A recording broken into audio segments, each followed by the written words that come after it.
The goal of this content was to put together a budget build with just things that I had lying around and available and see how many corners I could cut and what a very budget gaming PC is capable of these days.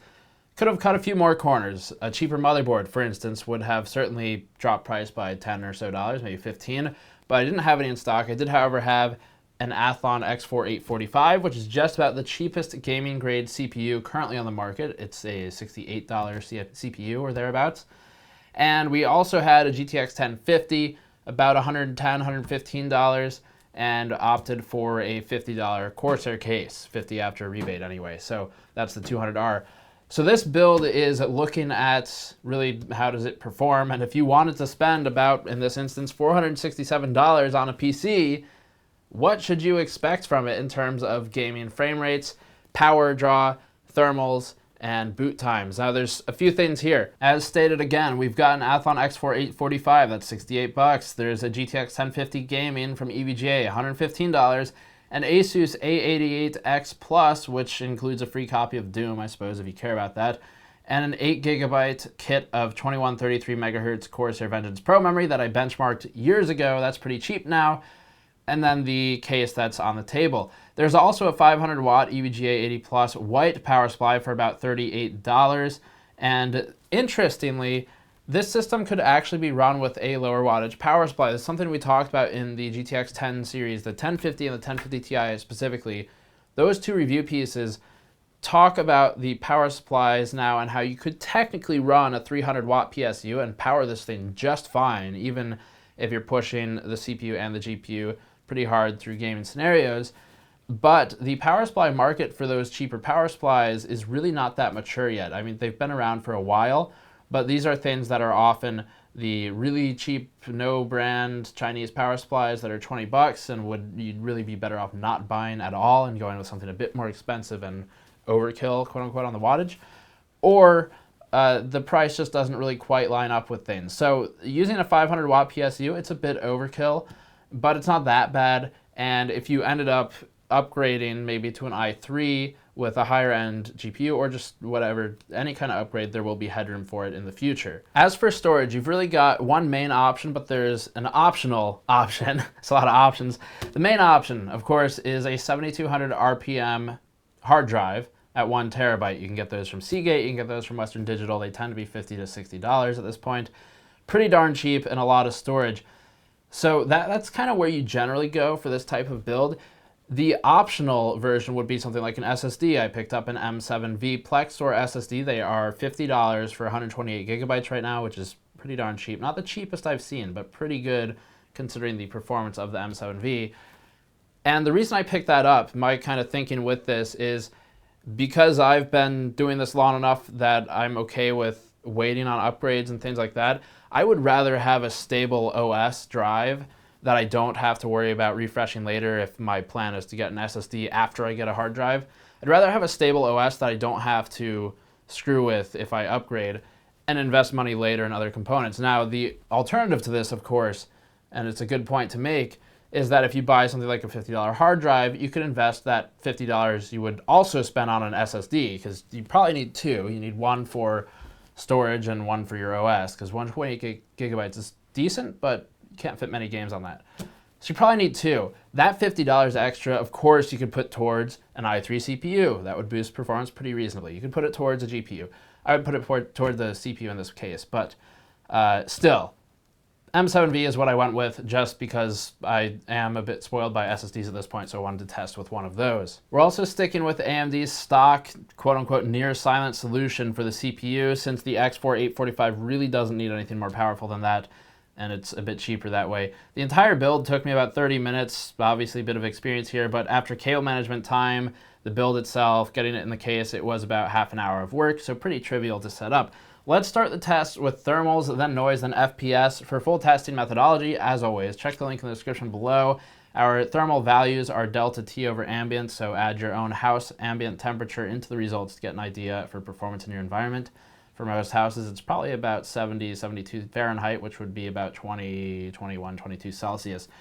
Because we can't take an accurate temperature measurement of AMD CPUs, unfortunately, they don't report properly to software and always appear colder than ambient, which is impossible, by the way, unless you're using LN2 or something. We're only looking at GPU temps here. Looking at delta T values, the GTX 1050 Gaming from EVGA is hitting about 26.8 Celsius under a simple gaming workload. And adding your ambient temperature to that for an idea of where to land, ultimately probably generally be in the 40s, just under 50 Celsius or thereabouts. Idle is about 3.85 Celsius delta T over ambient, and really not bad. The case here is providing adequate cooling for these components, and it is just a 2-fan case at $50, but for a low-end build like this, that's perfectly fine. Here's a look at the build's power consumption. Power draw is about 143 watts when running a CPU and GPU intensive gaming workload, with idle desktop consumption at about 39 to 42 watts, and that's after accounting for PFC and efficiency when measuring from the wall. Under a gaming workload and with max case fan speed and auto-controlled CPU and GPU fans, we're seeing noise levels of about 37 decibels with this particular build. You could lower the noise level significantly by opting for a tower cooler, and using the SSD does also lower noise levels a bit because the hard drive occasionally will do what you would expect it would do. It spins and makes noise. So 37 dBA is what we see with the SSD and with auto-controlled CPU GPU under a gaming workload. And then obviously the tower cooler would help, but this is cheap. So for thermal reasons, it's not really necessarily worth the investment for a tower cooler aftermarket option, but for noise reasons, it might be. That's up to you. Very quick test here for boot up times. With the SSD in the build, our boot up times are about 15 seconds to get fully into Windows. We'll soon be benchmarking this drive though against other SSDs that we have and against hard drives, so keep an eye out for that content in the future. Let's get to FPS. Testing with GTA 5 at 1080p with high settings configured across the board, though with 3 sliders maxed. We're seeing an average of about 60 FPS with lows around 36 FPS, 1%, and 23 FPS, 0.1% low. It's not terrible, especially when you consider that this is a $68 CPU and $115 GPU. Stutters can be partially resolved by reducing CPU-intensive graphics options further, but they are infrequent enough that a builder on a budget this strict could reasonably enjoy GTA 5 at high settings. At very high and ultra settings, again, sort of surprisingly, performance is actually not bad. It's about 10 FPS lower than what we saw with the high settings. You're a bit more stuttery, obviously, but not terrible. The CPU is hurting performance the most with GTA 5. We've shown that in the past.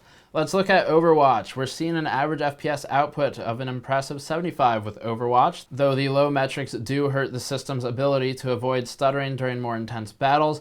But again, this is with ultra settings. If you were to drop settings down to a mix of medium and high with care taken to lower quality and the CPU-bound effects, you'll resolve those stutters pretty quickly. Overwatch is reasonably playable on this setup. You could definitely have fun with it, and is exactly the kind of game that the 1050 and 845 are meant to play.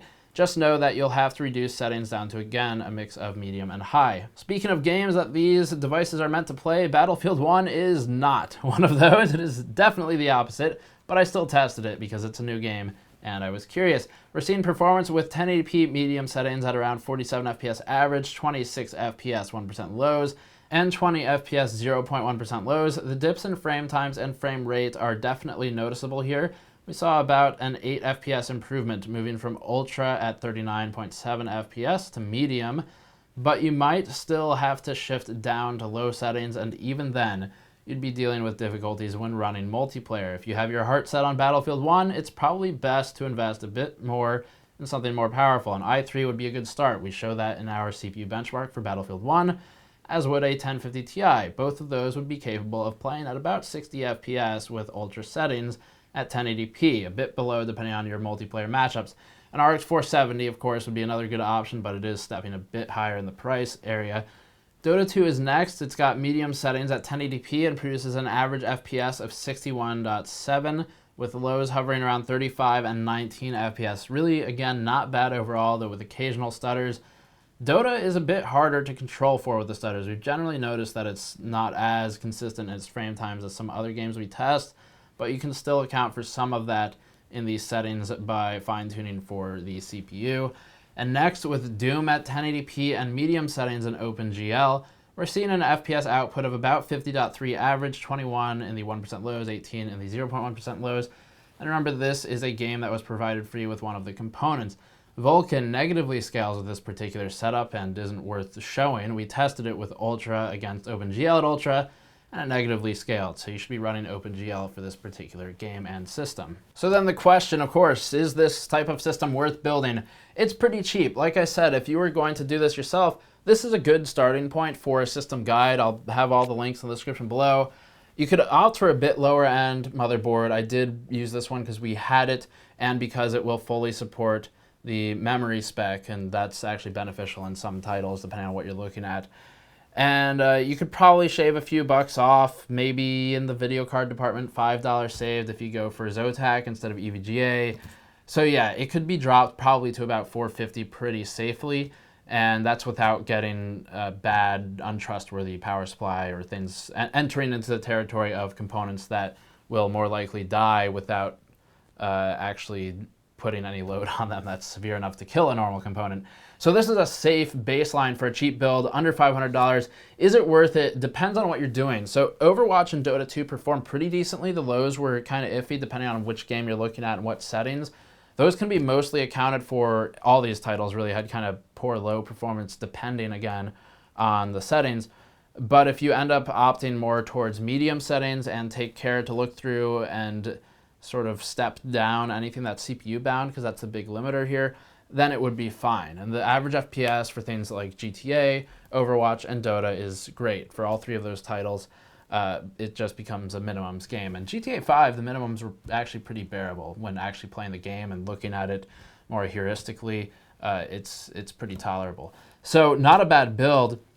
If you're looking to play something more intense than Overwatch and Dota, maybe Battlefield 1, it does make sense to step into i3 territory and a 1050 Ti at sort of a baseline. You could get by with 1050, but it's a bit rough. 1050 Ti i3 would kind of be my baseline. And then from there, if you've got more money, look into an RX 470 and things like that. And we'll be doing another one of these build guides pretty soon. The idea is to do something like a $700, $750 build, pit this against that, and then see what the difference is with a $250 additional investment, and hopefully show kind of, is it worth stepping up for users who haven't done this before and don't necessarily know. Now, of course, there's a million ways to criticize builds. I've seen you all do it to Linus and to others.